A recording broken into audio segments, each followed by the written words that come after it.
All right, so it's time to do hair. I'm going to do both my girls' hair and get us ready for the weekend. We're celebrating my grandmother's 90th birthday.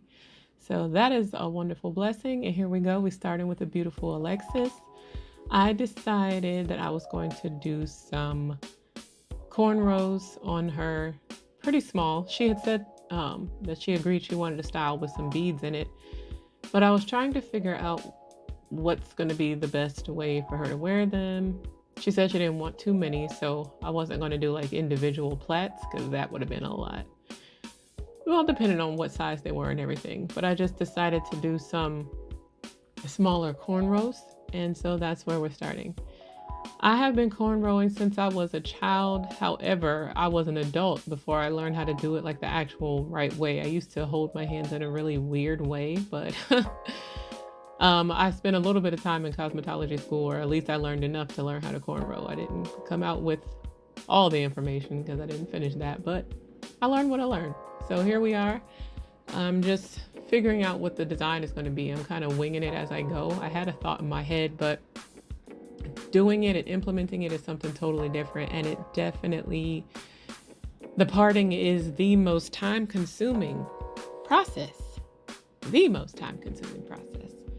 But I was figuring it out, I had to think hard and I did it though. I did it. So I'm getting ready to show you now a more close-up video of how I actually cornrow.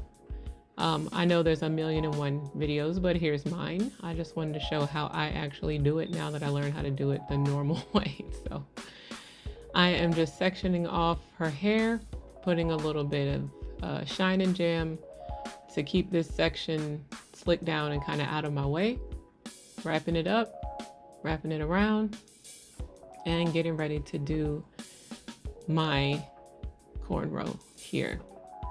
So of course, as if with a braid, you're going to start out with 3 strands, 3 sections, but you're not making the whole section into 3 sections. You got to start from the top with 3 small sections. So I'm getting ready to do that now. 1, 2, 3, and I'm going to slow it down for you here. I grab with my middle finger and thumb, 1, pointer finger and thumb, 2, and then right hand, I'm already kind of holding the other one, 3. And then from there, I'm going to go underneath the middle strand, grab the outer strand, and then as I'm bringing the other strand over, see with my ring finger and pinky, I'm kind of dragging that hair underneath into my other fingers. And that is what is giving me the actual cornrow portion. So it's kind of hard to explain, but that's the best explaining that I think I can do. So you can watch from here. You'll get a better view in a moment without my fingers in the way. I'm just making sure that her hair that doesn't belong in this cornrow doesn't get caught up in it, because that will happen. But if you catch it while you're braiding, you can just pull the strands back out from where they don't belong. So see, I'm just using my fingertips, my pointer, my middle finger, and my thumb to make it work. So I'm going underneath the middle and grabbing that side strand while grabbing the next bit of hair that I'm scooping underneath with my ring finger. And that's the process. I'm just trying to make it as neat as possible with this minimal splitting of each strand of hair. And then I just do that until I reach where there's no more hair to feed in. And then I go ahead from that point and kind of shift my hands into what is more comfortable to finish braiding. And I work the rest of it out like a plait. So I have decided, or not decided, but finished what my design was for one side of the head. Because once I figure out my design for one side of the head, then I can move on to the other side, because it's just a matter of symmetry now. And I'm all about some symmetry. So even when it came down to these beads, y'all, the beads, it took a minute. It took a minute because I was trying to be really symmetrical about everything, like really symmetrical. And then plus I had some of these really fancy beads. Shout out to my mom, Karen in Ghana, who was here for a short while and gave us these beautiful beads and hair decorations to use for Alexis. So that's what we're adding on here. Getting her all decked out and ready for our road trip. We're traveling from North Carolina to DC, and so here we are. We have finished the beat. Obviously super excited to be done. I'm gonna do a little bit more decorations, you see. A little bit more decorations, you see. But the beads are complete. This is getting annoying.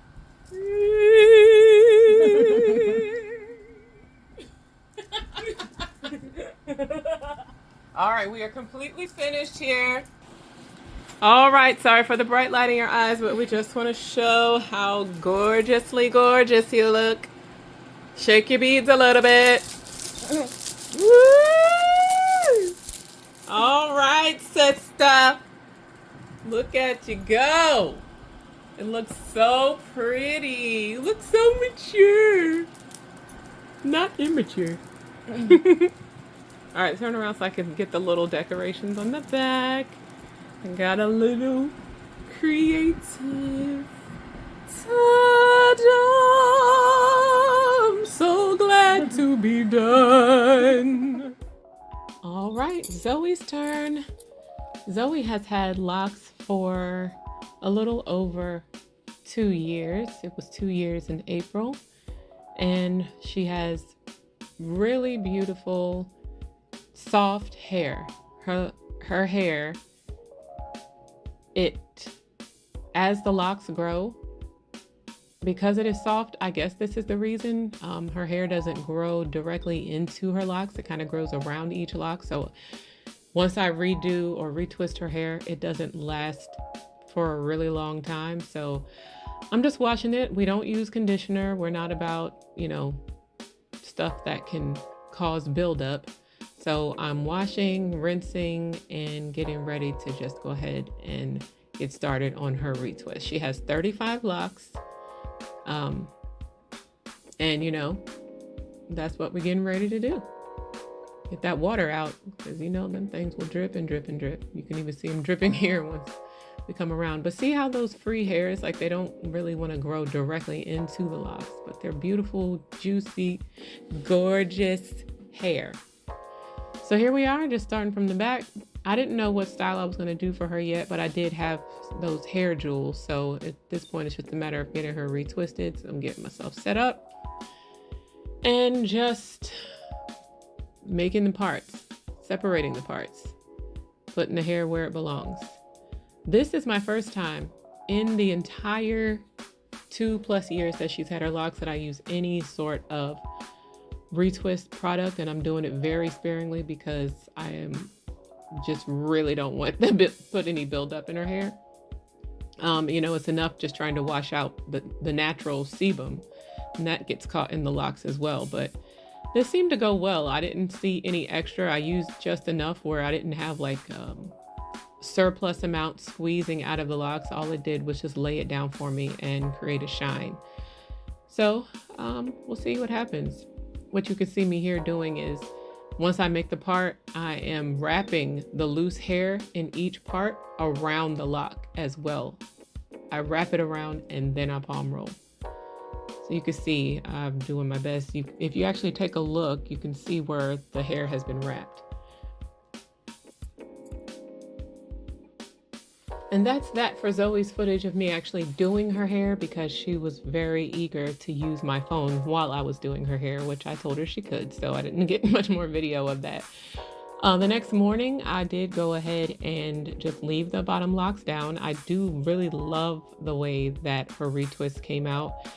The soft hairs are definitely still laying down. I mean, even this was days ago, so even today, yeah, she's got some frizz and some fuzz that's going to happen, but this has really lasted a good longer time than it normally would have. So, but I decided to put the top locks in the ponytail, as you can see, and then what I did was just take each lock and kind of tuck it into the elastic to form this flower shape. I think it came out adorable. And then, of course, precious darling Alexis with her beads, looking super, super gorgeous. And here are my girls together. Please check out their channel. They have their own YouTube channel called The A to Z Show. They do all of their own videos, mixing, editing, production, recording, direction. It is all their own. They do awesome videos for kids, but adults enjoy them as well. They are super funny. Please go over there and subscribe. They've got more content coming, as well as do I. So of course I got to tell you to subscribe for me as well. And here is, of course, got to show my beautiful 90-year-old grandma. I'm so grateful that we had a chance to celebrate with her. Love you, Grandma, and thank you everyone for watching. Love you guys. Bye.